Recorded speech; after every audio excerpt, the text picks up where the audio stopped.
Latina tiene un segundo más que perder. Hemos perdido demasiado tiempo, 2 siglos hemos desperdiciado. Y hemos hecho lo más difícil, por ejemplo, estar separados, cuando todo nos daba para estar juntos. Cuando se logra esa unidad latinoamericana, y en UNASUR estamos dando pasos agigantados, a diferencia de la Unión Europea, 27 países, diferentes sistemas políticos, diferentes religiones, diferentes culturas, diferentes idiomas, que tendrá que explicarle a sus hijos por qué se unieron.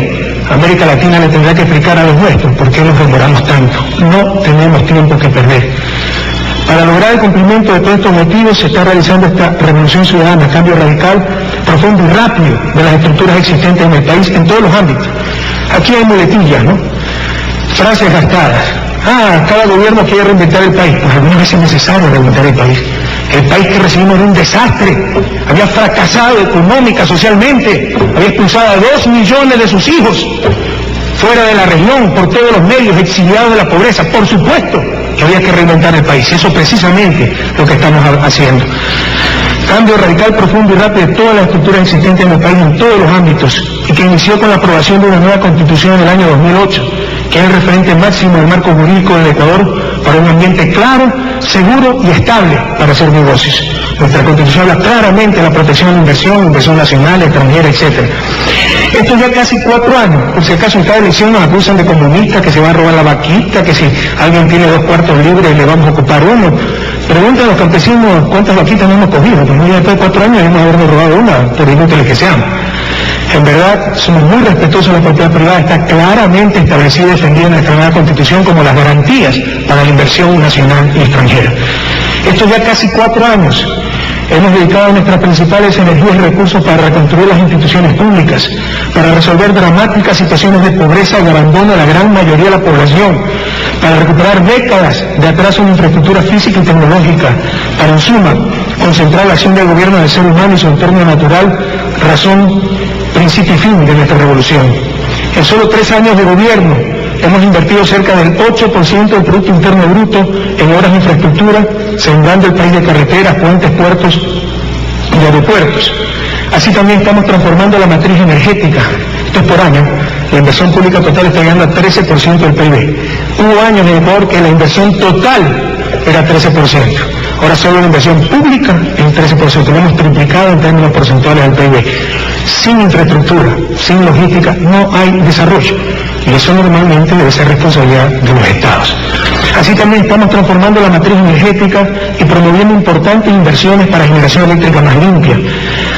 Hemos más que triplicado la inversión en ciencia y tecnología e incrementado el acceso de la población a las tecnologías de la información.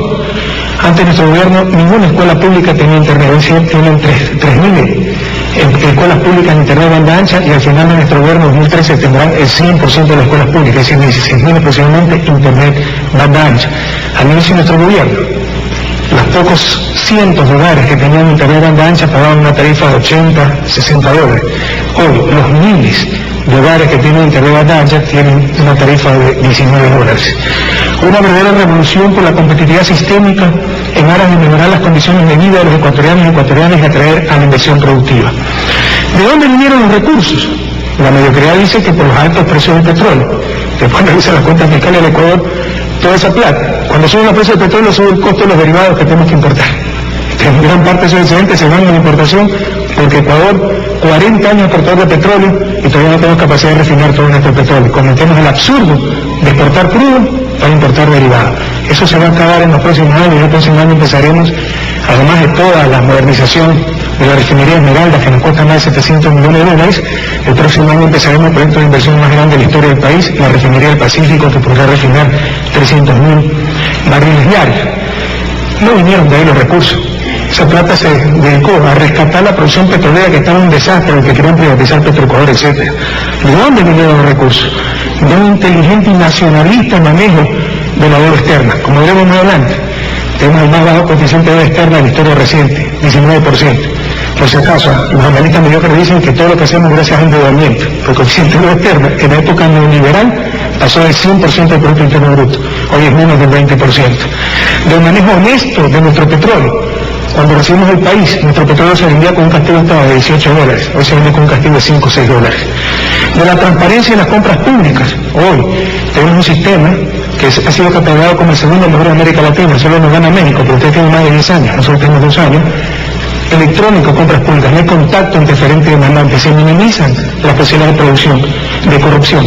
Y si tenemos 5.000 millones pensándose ahí, cada licitación nos está saliendo 25% más barato en promedio que los precios de referencia, cuando antes siempre salían 25% más caro. Un 25% de 5.000 millones, ahí tienen ahorro de centenas de millones de dólares. ¿De dónde más vienen? De la utilización eficiente de fondos que antes se dieron para garantizar pago de deuda, o de nuestra Reserva Monetaria Internacional, que era ahorro público, que en dolarización no sirve para nada, porque no hay monedas que respaldar, ¿para qué se necesita reserva? Y el Banco Central, que era autónomo, ya no ve con la nueva Constitución, la mandaba fuera del país. Todo ese ahorro público, nacional y básicamente público, está orientado a la inversión. Pero sobre todo, lo que nunca se dice, porque en este país las buenas noticias no son noticias dadas a nuestra prensa libre e independiente, mi querido Henry, ¿verdad? Lo que nunca se dice, de un incremento del 50% en menos de 4 años de la recaudación tributaria. Esto es cerca de 2.000 millones de dólares adicionales en referencia antes de nuestro gobierno, que ha hecho pasar la carga tributaria del 11 al 15% del PIB, todavía por debajo de los promedios de América Latina, que son 16%, y muy por debajo de los países de la OCDE, que es aproximadamente 24%. Entonces este fiscalista aumentó impuestos. De hecho, en muchos casos lo hemos rebajado. Por ejemplo, hoy los ciudadanos antes tenían que pagar el impuesto a la renta solo en base a sus ingresos, no podían descontar gastos. Y un soltero de $10.000, que ganaba $10.000 mensuales, o pongámosle $30.000 anuales, pagaba lo mismo que un padre de familia con 6 hijos, la sobreenferma mantenida por él, que ganaba los mismos $30.000. Hoy gastos de salud, de educación, vivienda, ropa, alimentación, pueden ser descontados en impuesto a la renta de un sistema mucho más justo. ¿Pero qué logramos con esto? Además de mayor equidad del sistema, que todo el mundo pida su factura. Y se redujo muchísimo la evasión, sobre todo del impuesto al valor agregado. Esta gran mayor eficiencia, gran incremento en recaudación, se ha hecho en base a políticas inteligentes y también, como decimos, yo soy de Guayaquil, aquí nos dicen los monos. El mono sabe que palo trepa. Antes sabían los empresarios que podían evadir impuestos, lo que evadían, que eran muchos, ¿no? Pero no todos. Ya les voy a poner un ejemplo, por ejemplo, concreto. Los empresarios sí, y yo acostumbro a dar estas conferencias, sobre todo cuando tengo preguntas y respuestas, en línea con el SRI, para ver cuánto paga de impuestos cada empresario que pide la palabra. Porque de repente tenemos empresarios que no dan cátedra de moral, buenas costumbres, política económica, que pagan ser impuestos. Y su empresa trabaja a pérdida de 10 años. ¿De qué puedo hablar? Pues si le va tan mal en las empresas. O está evadiendo, o quédese calladito, ¿verdad? En todo caso, insisto, esto viene también de que ahora saben que los evasores serán sancionados, ya no hay las argollas, las pillerías de antes. Y les pongo un ejemplo, le dije que le iba a poner un ejemplo sin nombre. Al inicio del gobierno necesitó un buen amigo, compañero de universidad que dirige un gran conglomerado empresarial que vende más de $400 millones, a darme clases de moral, política, económica, etc. Es decir, todo lo que hacía por sus trabajadores, ¿no? Qué fundación, qué escuela, qué casita. Y cuando veo cuánto paga impuestos, paga $25.000. No hagas nada de eso, eso es responsabilidad del Estado. Tu responsabilidad es pagar impuestos. Bueno, ya el año siguiente nos pagó $1 millón, 40 veces más, pero todavía falta mucho más para que pague. Además de lo anterior, Ecuador goza en los actuales momentos de una gran estabilidad política, como paradójicamente lo mostró el pasado 30 de septiembre, cuando las fuerzas más retardatarias, perdedoras una y otra vez en las urnas, trataron de forma violenta de desestabilizar el gobierno y por último matar al presidente. Para los fundamentalismos de aquí, no se trató de matar al presidente, no, los 7 balazos que tiene el carro presidencial son inventos, las grabaciones de asesinos del presidente son inventos. El presidente no estuvo secuestrado en el hospital policial, estuvo turisteando, ¿no? Encerrado en el hospital policial. Bueno, que queden ridículos ante la historia, no hay problema. Pero ¿cuál fue el hito que se marcó ese 30 de septiembre? Por mucho menos eso, otro gobierno hubieran caído. Salían los ciudadanos a las calles a respaldar a los golpistas para que se vaya el presidente. Hoy salieron decenas de miles de ciudadanos a defender a su gobierno, a defender a la democracia. El 30 de septiembre lo que hizo fue demostrar la fortaleza institucional que ha logrado este país. Hemos ganado abrumadoramente 7 elecciones consecutivas en un país donde los 3 últimos presidentes democráticamente electos ni siquiera acabaron sus periodos. Además del enorme capital político con el que contamos, se trata también de probablemente por primera vez en la historia un proyecto verdaderamente nacional que vence en costa, sierra, Amazonía, región insular, inmigrantes que ya tienen el derecho a elegir y ser elegidos. Antes, el que ganaba en la sierra perdía en la costa o viceversa. Si yo era mono, ganaba en la costa y perdía en la sierra. Hoy ganamos en costa, sierra, Amazonía, región insular, migrante. Eso es bueno para el país. Capital político, estabilidad, proyecto verdaderamente nacional. Ante extraordinaria base popular, la ignorancia y la mala fe la llaman populismo, ya que populismo para ellos es todo lo que no alcanzan o no conviene entender, todo lo que escapa a sus catecismos.